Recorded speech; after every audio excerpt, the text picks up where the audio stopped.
So far away, Lucas, what is your favourite Captain America moment? And on its own, same question. It can't be anything other than the moment where just the Mjolnir, into shield combo on Thanos. The part of that I like the most is that the knee. Because we've already established that Thanos isn't hurt by a punch from the Hulk, but Cap threw that knee in for the fucking insult because he knelt in dog shit, right? In my head, that's what he did. He knelt in dog shit and he did it for the pure insult. My favourite moment has got to be when he clangs the hammer off the shield to throw him off, and he's like, oh. Yeah, because as well, Thanos has never had an ass beating like that before, right? So he just stood up and was like, I thought this guy was meant to be just a human. He's just a dude. Why is he throwing hands like this? Why am I on my knees right now? Why is this ass beating befalling me? It's like when Scarlet Witch gets him, isn't it? Mm-hmm. I think the Russos have confirmed in that moment Thanos was this close to being fucking dead. Oh, he was dead, yeah. Yeah, he Scarlet Witch was about to rip him in fucking half. He didn't just obliterate the battlefield. But anyway, let's talk about Captain America. Avengers, assemble! But in regards to Marvel comics and Marvel heroes, Lucas, I believe you've got something to promote, haven't you, my friend? I do, for the people who were watching in the first couple of days this video came out, at very least, yes. And that is Lucas? Well, that would be that over on January 20th, 2025, to lean into my birthday, which is the 21st, I will be celebrating by doing some Marvel Rivals Monday and, clicking over the clock to go past midnight into my birthday and doing some birthday shenanigans. So to clarify, on January 20th, 2025, a few days after the video goes live, Lucas will be streaming Marvel Rivals. I'll also be there. I'll be joining in with the games. Fans at home, if you're a fan of this channel, you're a fan of myself and Lucas and the content we make, you can also join in, and details on how to do that will be there in the stream. Right, there to be confirmed. She'll still sort out how to do that. But you can find a link to the Wiki Weekends channel and the Wiki Weekends Discord down below, and presumably details will be found in there. Yes, I will be posting details in there, probably on the day of just how to join in, but safe to say, all that needs to happen is that you go over to my Twitch channel, Legend of Kanto, while I'm live, and I can explain to you, how you're going to be able to join the party if you want to, and please just don't all auto-select DPS. Yeah, unless you're really, really good and you want to carry Lucas to an easy win. That is true. If you're one of those Spider-Men that can actually play Spider-Man, come and join in. Yeah, otherwise we'll hopefully see you all there. And I just want to clarify, we will be playing for fun. We're not getting sweaty. I'm not expecting people to be super skilled, so anyone of any skill level, come and just join in for some fun. Yeah, the real purpose of the stream is to celebrate Lucas's birthday and promote his stream and Wiki Weekend as a whole. So that's the purpose of this video today, really. It's just to promote other work that myself and Lucas are involved with, which for this week is your streams. Hell yeah, let's go. Yay. As one of the oldest and most famous comic characters of all time, there's very few bits of Captain America's biography that people who give the faintest whiff of a shit about comics don't already know. However, there is one detail about his time in the comics I'm guessing some people don't know. The fact that, according to Marvel canon, Captain America has drawn Captain America comics. So, faraway Lucas, what is your familiarity with Captain America as he exists in the world of Marvel Comics? Because we do run a sister channel called Wiki Weekends where we go through wiki entries, sometimes on comic characters, and I believe we have covered Captain America at some point, yes? Yeah, I believe that was back in the Virgining days where we covered it on Fiend as a Wiki Weekends side series, yeah. Yeah, so what do you remember about Captain America's specific power set or any of the sillier things that he's done as the literal perfect human, at least as far as Marvel is concerned? I mean, essentially the phrasing that they use is that he's the peak in every single way possible of what humanity can be, but it's okay, sure, but that means that you're saying that humans can run at 50 miles an hour, and I don't think Usain Bolt can.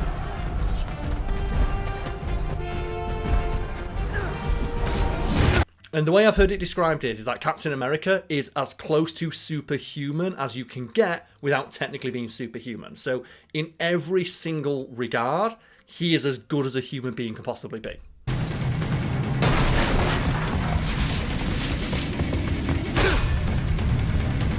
Which I call absolute bullshit on. I think he's just a superhuman. And the way I think about it is, you mentioned Usain Bolt earlier. Usain Bolt can run really, really fast. Oh no, Luke's has got...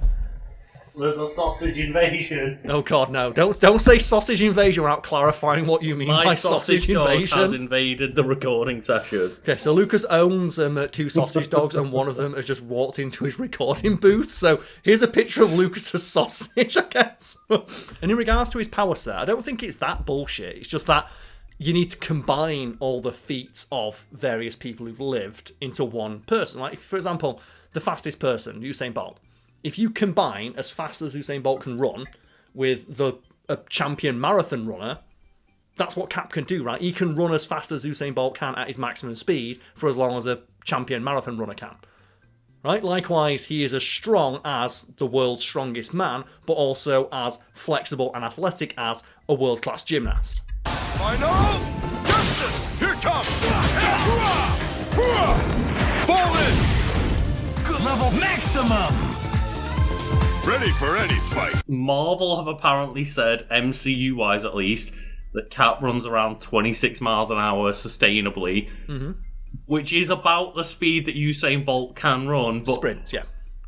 I wonder whether while you keep talking, I'm going to go check that on the Marvel wiki and see what the comic book version can reach peak speed-wise. Okay, yeah, because I guess in the comics he runs a bit faster than a human being is physically capable of, but maybe they're just operating under the assumption that people in the future will get faster, right? Because Captain America effectively took... He's from the past, Karl. But he effectively took experimental super steroids, right?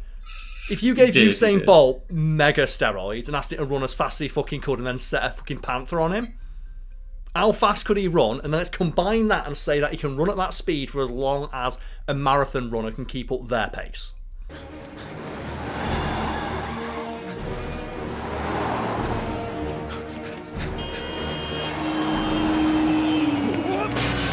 Okay, so I've done a check though, Karl, and while it says that in the comics he can run at a sustained 30 miles an hour, he was able to run a mile in just over a minute, which is close to 60 miles an hour. But that's him hauling ass, right? Like I say, that's the equivalent of Usain Bolt sprinting, right?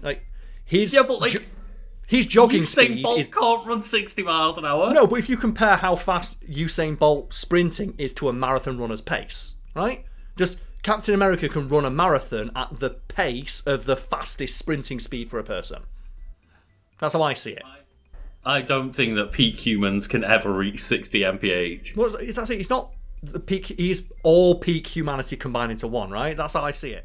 Yeah, and it's one of those things of you've got to combine the fact that not only has he got peak speed like a Usain Bolt, for example, he also has the most amount of strength, the most amount of just every type of physique possible. So it's just, you combine all them together and it makes a bit more than what anyone could do. It's like I said, right, Usain Bolt being the fastest man alive. He's not the strongest man, but if you combine Usain Bolt's sprinting speed with the strongest man, and then you took that and instead you put in a champion marathon runner in there and then a champion gymnast, and you combine them all into one person, you get Captain America. I really didn't think it would come to this. Metal parts don't make a man. It's what's inside that counts. But as we discussed in the Wiki Weekends episode on Cap, his powers don't just extend to his physicality, they also enhance his brain and his potential for things like learning. So not only is he as physically strong as it is possible for a human being to be, he can also absorb information at 10 times the speed an ordinary human could. He can, in one comic, his eyes work faster than a regular human's to the point where he can see faster than bullets, which is just, that's great, right? Again, it's just elevated comic book stuff at that point, He right? ages more slowly, he heals quicker, just effectively just everything is slightly better than it would be on an average person. And for the most part, I like the way the MCU have portrayed Captain America's his powers and his skills. And just one of my favourite examples is right at the start of Winter Soldier, where he's just running past Sam Wilson. And he's hauling the most ass you've ever seen a man haul. On your left. Have you ever seen how they did that effect as well? Because it's actually really fun. It's really simple, but it works so well. I haven't actually seen what they did. My first guess would be like they do a clean plate, then a plate of Sam running, then a plate of Steve running, maybe like speed Steve up or something. No, it's all done in camera. And what they do is they have Chris Evans run past Anthony Mackie as he's like going on your left, and then what they do is have him run out of frame, and then they have another guy like a mile in the distance who looks like him sprinting. So Joe, when he pans across and you see him, he's all the way at the other end of the reflecting pool. That's like they did it in camera. Just clever stunt double work. Yeah. Yeah. I like they did it in camera. I also like the detail of like Anthony Mackie is like dying on his ass, right? He's there, like me after a jog. Like when I went back to the gym for the first time in January, he's there, and then Cap comes up and he's not even sweating. Because for him, that's his morning jog. His morning jog is a fucking marathon. You just ran like 13 miles in 30 minutes. Guess I got a late start. Really? You should be ashamed of yourself. Because there's no sweat. He's not sweating because he's not exerted himself. That's a morning jog for him. Mm-hmm. Yeah, that's just a casual warm-up. Yeah, and then not to mention like when he's fighting like average people, right? Where he's just fighting Hydra soldiers and he just kicks one and he just flies into the fucking engine of the Hydrocopter.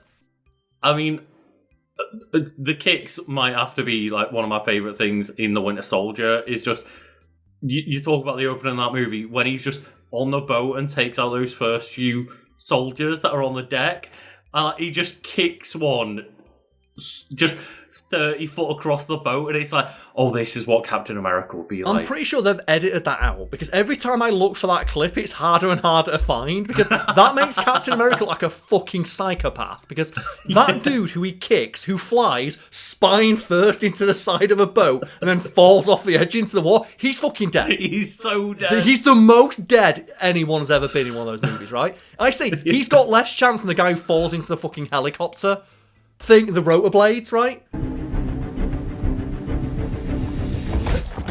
He's got about as much chance as when Emil Blonsky took the Hulk's foot. Yeah, but like, you know that guy's spine's just gone, right? I'm surprised his top half didn't fly off. And every time I look for that clip, it's harder and harder. I'm like, did Marvel edit this out? Because he makes Captain America... Like, he killed that. That dude's dead, right?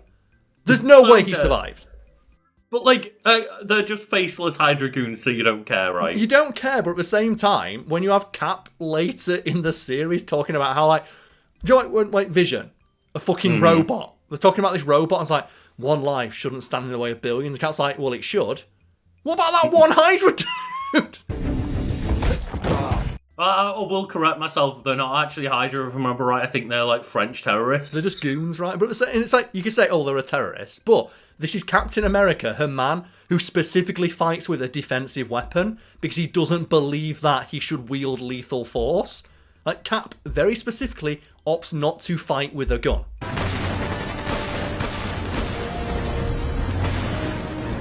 And he always fights to disarm people, except for when it's a nameless goon who needs to have his spine snapped in half. We try to save as many people as we can.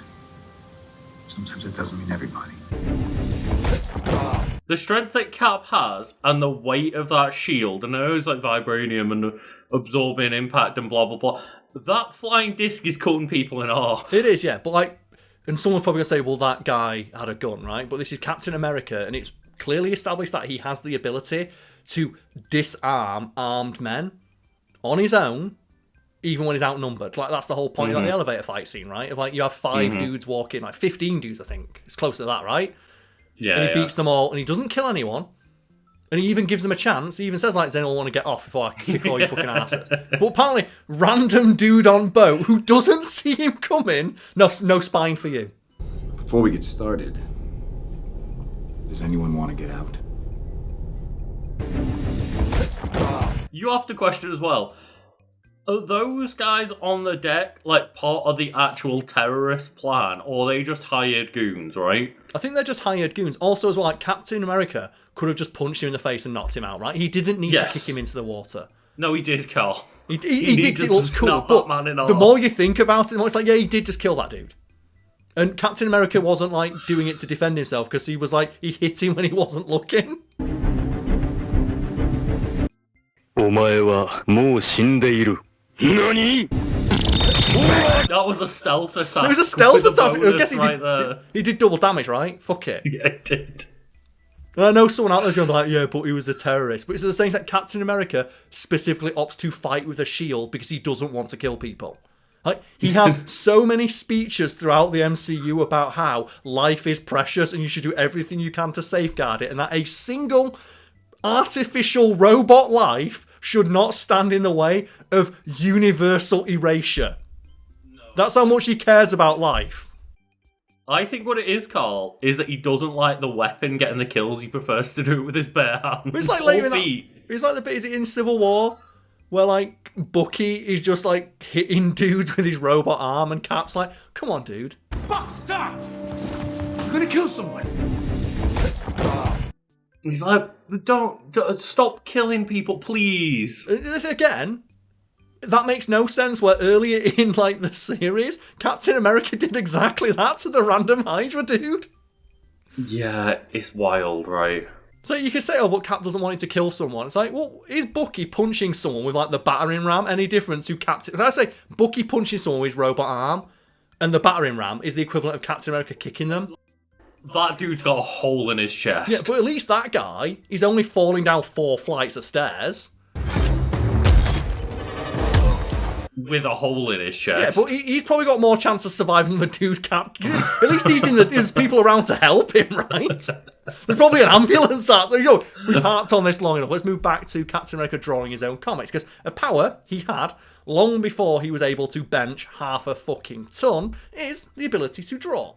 Okay, but, like, how does this give him, like, meta-awareness? Long before Captain America was Captain America, he always had an affinity for drawing, and throughout the comics, it's something that he's often shown doing in his spare time. In the MCU, there's a few scenes of him just doodling in a notebook. There's a deleted scene in the Avengers, I think, where Cap is just sat outside Stark Tower, just drawing.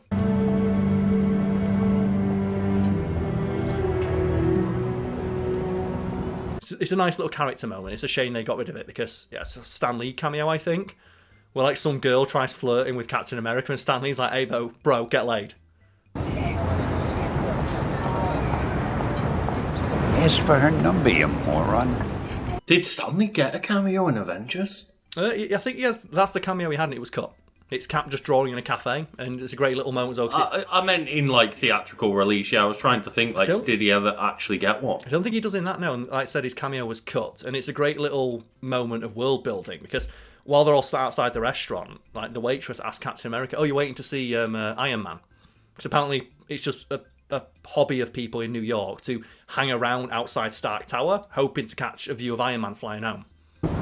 Iron Man. A lot of people eat here just to see him fly by. Right. Yeah. I mean, it's not got to be hard, right? Like, you literally stood at his spawn. Exactly, yeah, you know where he's going to be. But yeah, it's like, Iron Man, I said, it's great world building because Iron Man is now a celebrity in the Marvel Universe and people just hang around hoping to spot him, like paparazzi do outside of, like, restaurants looking for celebrities and stuff. But during that scene, you see Captain America drawing and Stan Lee tells him to get laid, and they cut that scene out. But there's other scenes where he's seen drawing, he has a little notebook. And in the Marvel Universe, when he's not being Captain America, occasionally Steve Rogers will lend his art skills to the police to do things like become a sketch artist. Which means that even when he's, like, on his day off, he still uses his skills for justice. Of course he does. He's a fucking dweeb, Karl. He is a little bit, isn't he? That's why he's Captain America, though. That's what they establish. In the films, right? He cares. 100%. It's that great speech the dude has, right? Of like, oh, that guy's the perfect soldier. It's like, yeah, but he's an arsehole. And he's always known what it's like to be strong. So he's more likely to abuse that strength. Whereas Steve knows what it's like to be the little guy. Because he literally is the little guy. If you give him tremendous strength and all this authority and power, he'll wield it responsibly. This is why you were chosen. Because a strong man who has known power all his life may lose respect for that power, but a weak man knows the value of strength and knows compassion. Yeah. He wields it for terrorism. Not for terrorism, but he does, kill a lot of people. I would say that crushing a Hydra, like, whatever the fucking giant floating things were called, helicarriers or whatever, Like, a Hydra helicarrier going through a skyscraper might be classed as an act of terrorism still. I guess, yeah. Like, if you think, and then in Civil War, he goes against the Accord, so he's definitely a terrorist in that one. If you think about it, Captain America was inadvertently responsible for a plane crashing into a skyscraper, which I'm pretty sure Americans don't like. There's a whole thing about Americans specifically not liking that happening. So he did do that, yeah. And he does help out a war criminal, right? He helps out the Winter Soldier because he's his mate. Yeah. But on a lighter note, Karl, I did look up the Avengers, or Avengers Assemble for some like us, cameo from Stanley here, and in a deleted scene, he appears when a waitress flirts with Steve Rogers. Lee says to him, "Ask for her number, you moron." But also, he does have an actual cameo where he is interviewed about the Avengers in... Yes! He's in the talking head section at the end, isn't he? Yeah, he responds, "Superheroes in New York? Give me a break." Tell him this. Superheroes in New York? Give me a break. Yeah, because that's where you have that great moment where you see people getting the Tony Stark shitty goatee, right? Yeah. Which, again, a great bit of world building that superheroes are celebrities. Mm-hmm.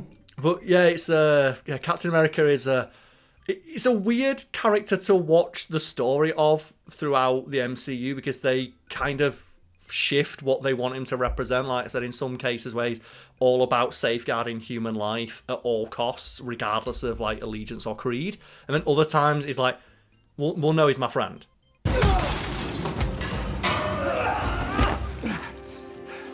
Come on.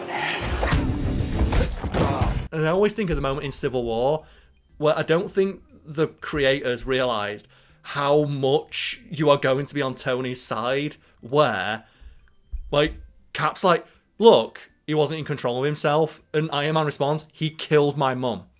Mm-hmm. And I don't understand how the creators of that film thought you would ever be on Cap's side, right? Can you imagine that, Lucas? Like, from Iron Man's perspective, it's like, this guy killed my mum. It's like, but he wasn't in control of himself when he did. It's like, he killed my mum!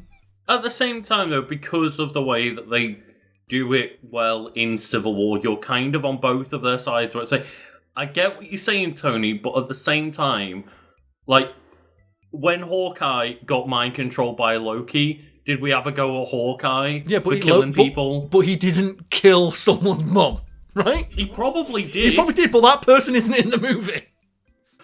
Superpowered brainwash abilities put on them. It's like, it's hard to argue that's their actions. But I'm always 100% on, like, Iron Man's side, especially when it is followed by both of them just beating his fucking ass. It's 2-on-1, right? Well, I mean, yeah, but that makes for more interesting choreography. But the 2-on-1 beatdown is so fucking unnecessary, because Iron Man's like, hey, he killed my mum, and they just beat him up, which... But, as established, they're just two dudes.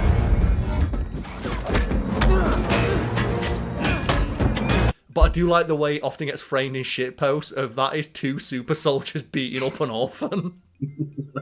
Because that's realistically what it's like. Like, but not only beating on an orphan, beating on the orphan that they made orphan. While also telling him to fucking get over it. Which is a wild thing for Captain America to say, right? Like, look, Tony, get over it. While he's, like, still pining after the girl he met for, like, 1 week, literally 70 years ago. Yeah, and obviously it was way more than a week, but it's because that, like, time jumps so much between that training montage. It feels like they barely know each other, and it's like, no, they're, like, made to love each other forever throughout all of time. It's like, they had about 3 scenes. It's like, Cap, get over it. Anyway, right, but, Lucas, you asked about how Captain America has meta-awareness. Well, he doesn't, but within the confines of the Marvel 616 universe, there exists a company called Marvel. And this company publishes comic books. However, because the Marvel 616 universe is the universe in which superheroes exist, the Marvel of that universe doesn't publish fictionalized stories of superheroes like it does in ours. Instead, it tells dramatized versions of events that have already happened. So do you know, like in like the Logan movie? I was literally about to refer to that, where it's like, oh, these X-Men comics are cute, but they're not actually anything that genuinely happened. Those are the names of the people who just made this. They made this whole thing up. Okay? This whole it happened once and they just turned it into a big fucking lie. Yes, that actually happened, but it didn't happen the way it did in those comic books. Like, that's essentially how it works in the Marvel 616 universe. And some superheroes and some villains have interacted with that company. And, like, there are stories where some villains will sue Marvel, for example, to, like, hey, I don't like the way you portrayed me in this comic book. Do you reckon they wrote a comic book about the X-Men just, like, all dying when Logan left from, like, the Deadpool and Wolverine universe? I don't know, maybe they did. Like, that would have been a really depressing story, right? Just Logan sitting there etching out the story on a comic strip, like, oh, God. Yeah, so, but that's what happens in the Marvel Universe, and on occasion, they have had guest illustrators, which has included Steve Rogers, who has, on occasion, drawn his own comic books. And they've used him in, like, you know, his... and Marvel in the 616 universe have used Steve Rogers as a primary source and asked him to dramatise his own adventures. To be fair, that does seem very fitting for a World War II, like, hero to just be sending out propaganda for America, right? Yeah, but that means it is very likely in the Marvel universe that Steven Rogers has drawn and been paid for creating fan art of himself beating up Hitler. How much of an ass did he give himself? As far as I'm concerned, that's America's ass. Joe, it was Lucas. I bet Cap draws himself like Rob Liefeld does. Like a super huge buff Cap. I bet that's how Cap draws himself, right? Is that the explanation for Wide Rogers? It is, yeah. He drew himself like that. It's like, you know, I'm the strongest man in the world. Fuck you. That's how I look. As wide as a car door. Can you imagine that if that's how, like, Cap drew himself in the comics? Like, he was... They only got him in because he's famous and he was actually shit like Rob Liefeld is and he couldn't draw feet.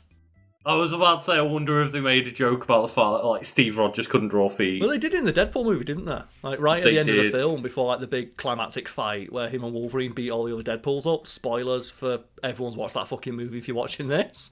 They get kicked into just the Liefeld store that sells just feet or something, right? Maximum effort.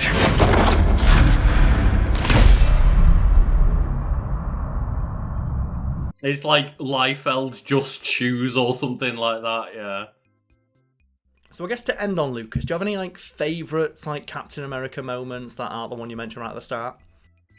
I do love the spine snapper. The spine snapper's so good. Like, we had an entire 10-minute conversation about that. I presumably cut it down a little bit because we ended up repeating ourselves. But the long and short of it is, like, Captain America fucking kills people in those movies.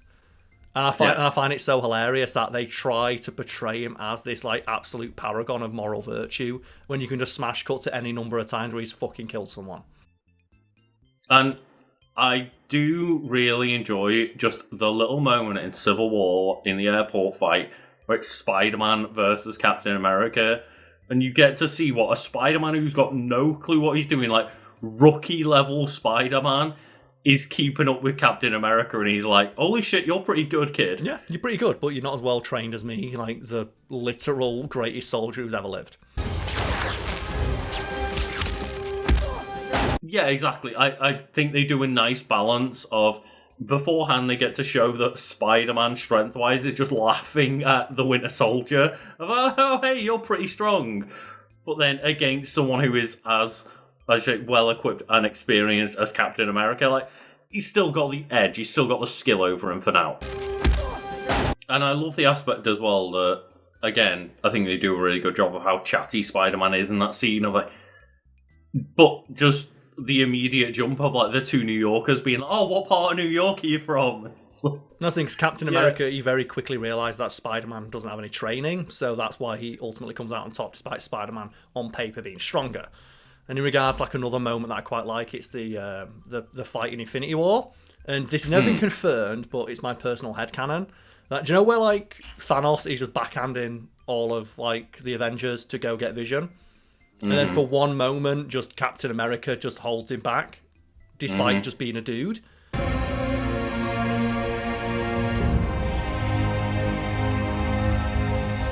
Have you, like, ever heard, like, the theory that in that moment, Captain America is controlling the Infinity Stones?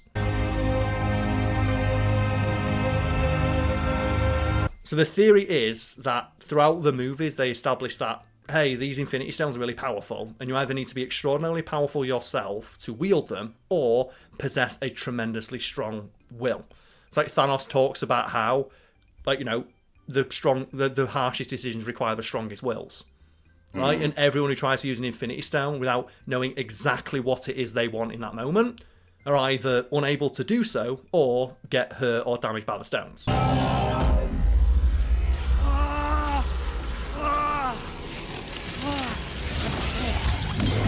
Right? Like, for example, like when the Guardians of the Galaxy grab the Power Stone.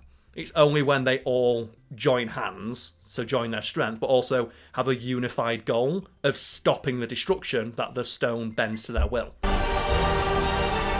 You're immortal! How? You said it yourself, bitch. We're the Guardians of the Galaxy. And as well, they even retcon in the fact that, like, oh, hey, the only reason that Quill was able to stay alive for even a few seconds was because he's half a planet. He's half celestial, right? But they hint at the fact that you need an extraordinarily strong will to wield the stone. The hardest choices require the strongest wills. And Steve, in that moment, is so dead set on accomplishing his goal that it temporarily overrides Thanos' control of the stones, and that's why he briefly becomes powerful enough to stop him, despite the fact Thanos should realistically be able to just knock him to the side, right? Mm-hmm. And that's why Thanos, and you see, he looks at him, he's like, he makes like a confused face. He can't understand why. You can read it as Thanos being, he's surprised that this puny human is actually standing up to him, or the way that I read it is that Thanos feels the control of the stones slipping away from him, and that confuses him. And it's interesting, a theory, because you see a very similar moment in Endgame, probably on purpose, right? Is that they do essentially the same moment, but with Captain Marvel, and you see Captain Marvel overpowering him even when he's, like, got one of the stones in use. Like, you see the Power Stone glowing. I think maybe he uses that to overpower. I can't exactly remember, but you definitely see him use a stone while that same struggle is going on. Well, the way it happens is Captain Marvel is holding back the Infinity Gauntlet because she gets her powers directly from an Infinity Stone. You see, like, her aura is the same as the Infinity Stone, like, aura.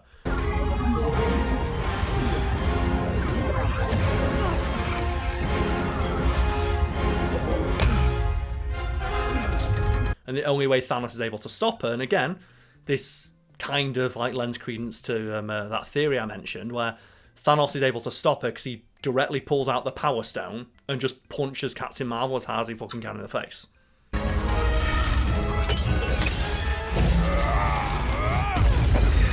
Yeah, that's how it goes down. But that still leans into that theory, right? Because if nothing else, at least Steve is, like, neutralizing the ability to use the stones, maybe. Yeah, and like when you see, like, when Thanos manages to stop Captain Marvel, it's because he grabs the Power Stone away from the gauntlet, puts it into his own hand, and then focuses on a singular goal, punching Captain Marvel. It'd have to be something that people comment in the description. It'd have to be something that people comment on to clarify, because I know that a lot of the time it's like, oh, he has to, like, click his fingers or clench his fist or something to use the stones, but I don't know if that's, like, a necessity. No, it's weird how people seem to think that you have to click your fingers to use the stones. I always read that as, again, it's never explained in the text, but my reading of it is, it's just the click is more like a conduit of, again, you need to focus on what you want when you use the stones, and by clicking your fingers, it just gives you something to concentrate on in that moment.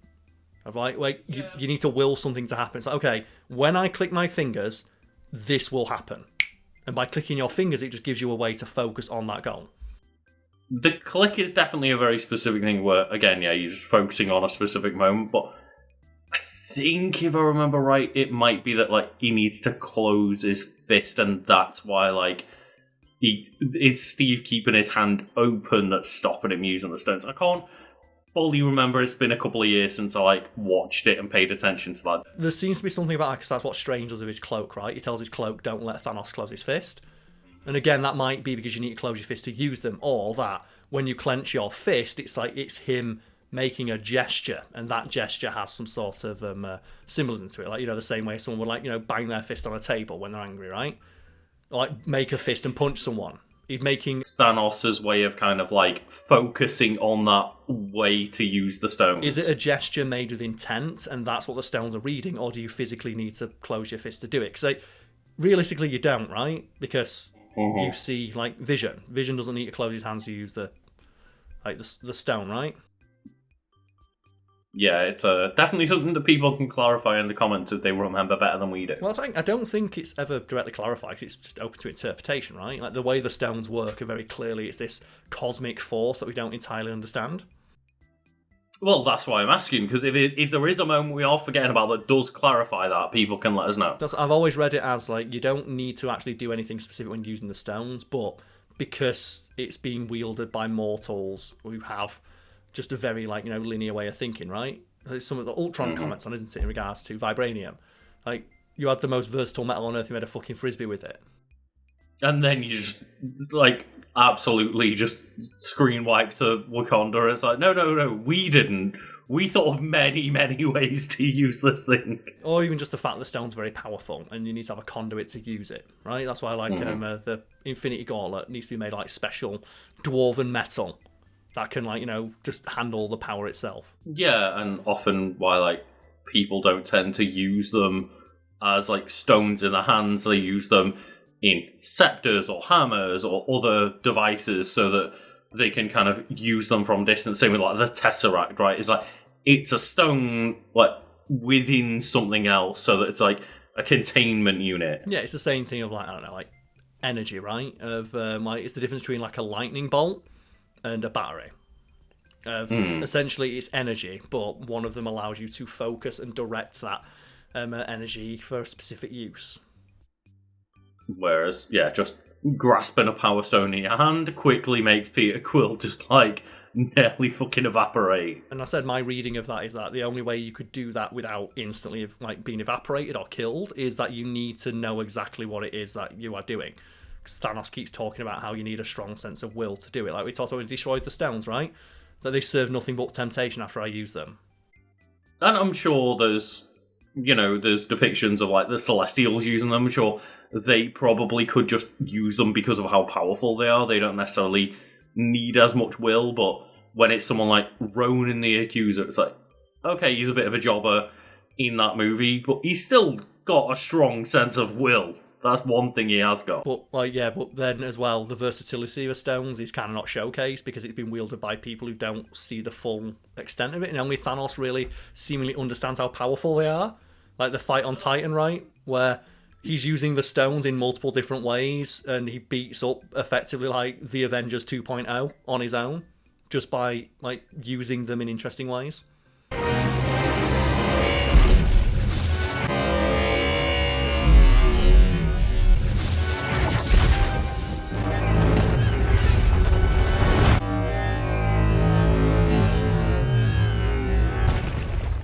Tricks, wizard. Yeah, I absolutely adore Endgame, but I think that the showcase of Thanos and the stones is so much better in Infinity War, where in Endgame he kind of just is I'm powerful. He's just dude, right? And kind of, I punch people hard and stuff, but in Infinity War you get moments for example, when Quill is threatening to kill Gamora, and it turns out they were in a reality stone version of the Nowhere the entire time, and it was actually just fucking obliterated already, and they'd already lost. Yeah, or the fight on Titan, where he catches Doctor Strange. Doctor Strange makes all of the illusions of himself, and he uses the stone to find out where the fuck he is. Yeah. He uses the reality stone. It's oh, no, I know where Doctor Strange is now, because I have reality controlling powers. And I guess to end on, I kind of have to mention my favourite interpretation of Thanos and the stones and the power sets and how to counter them. And it's, I think it's Earth's Mightiest Heroes, where they have Thanos turn up. And every member of the Avengers is able to specifically counteract a specific aspect of the stones. And Thanos doesn't know how to deal with it. For example, he used the space stone to teleport. And it's well, he can be anywhere, right? And Hawkeye's well, okay, he can be anywhere, but he's still a guy, and I can read the pattern. 1, 2, 3. And him and just Black Widow just say, well, Thanos is going to appear behind you, Thor, and Thor just turns around and backhands him.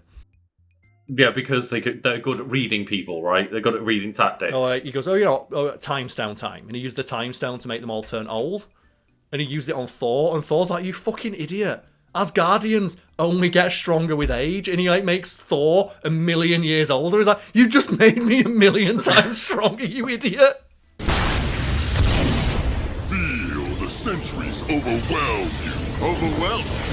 Passage of time only makes Asgardians more powerful. Takes the time stone yourself.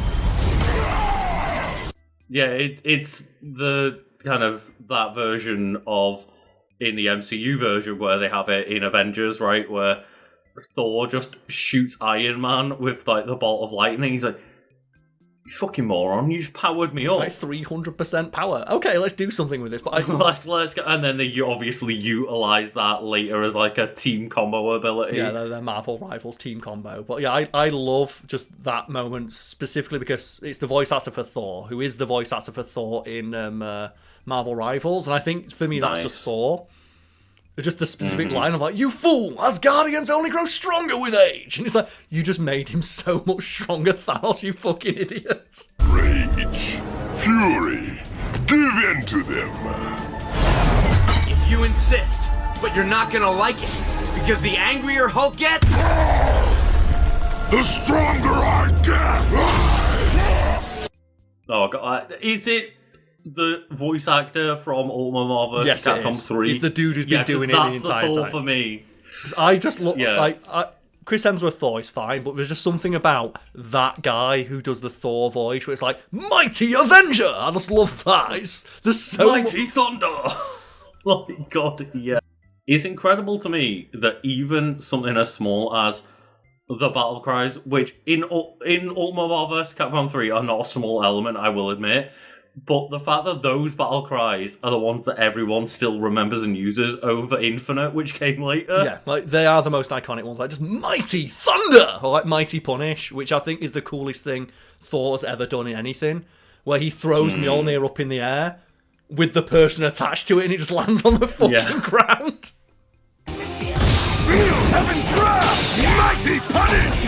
My nuclear power! Which is like the most brutal fucking thing Thor can do. And he never does it in anything else. He should be doing that shit all the time. You know, to bring it all the way back around to Captain America, we've got to just be like, Stars and Stripes! Man, as well, he is the voice of Cap in Marvel Rivals as well. That's the same God, dude. Yes. But I do wish we did have, though, just the fucking... just Final Justice scream. Oh, yeah. Just where Captain America just does the 15-hit combo and whomps your ass something fierce. The fact that Marvel Rivals never put Charging Star! Charging Star's the best one because the man's just so America.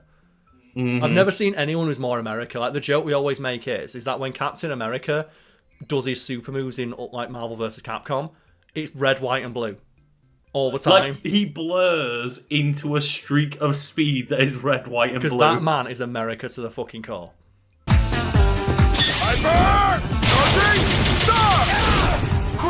maximum! Even when he's wearing, like, the Punisher skin that's all black, he still comes out in red, Because white, that and man, blue. he's so America. Let's go. Perfect.